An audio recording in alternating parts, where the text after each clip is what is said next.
पनि क्षति पुर्याउन सक्छ। त्यो भएको कारणले गर्दाखेरि सबैजनालाई आफ्नो घरभित्र गएर बस्दिनु हुनको लागि मैले अनुरोध गर्न चाहे। हाम्रो चाहिँ यहाँ वन डिभिजन कार्यालयबाट पनि सरहरू आइसक्नु भएको छ।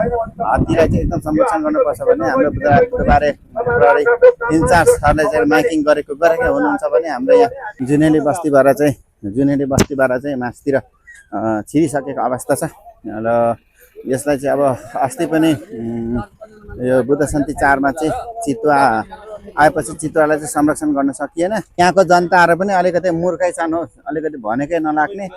सबैभन्दा ठुलो कुरो एक ठाउँमा छेकेर जङ्गलतर्फ जाने चाहिँ बाटो छोडिदियो भने अब जनमा चाहिँ बाटोतर्फ जाने थियो। तर यहाँ जहाँ हात्ती गयो त्यतै, जहाँ जनावर गयो त्यतै यहाँका मानिसहरूले पठाएपछि चाहिँ यसलाई चाहिँ जङ्गलतर्फ पठाउन चाहिँ निकै गाह्रो भइरहेको छ। यहाँ अहिले तपाईँले देख्न सक्नुहुन्छ सडक वन डिभिजन कार्यालयबाट पनि सरहरू आइसक्नु भएको छ।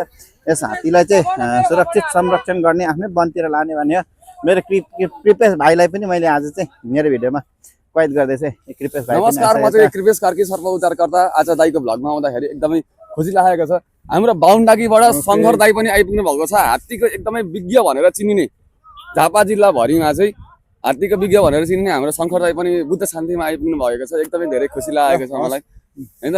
ल ल यो हात्तीलाई चाहिँ हामीले विशेष गरेर चाहिँ सबैजनाले चाहिँ एकतर्फी चाहिँ बाटो छोडिदिएर चाहिँ यसलाई जङ्गलतर्फ धपाउने भन्ने मुख्य उद्देश्य हो।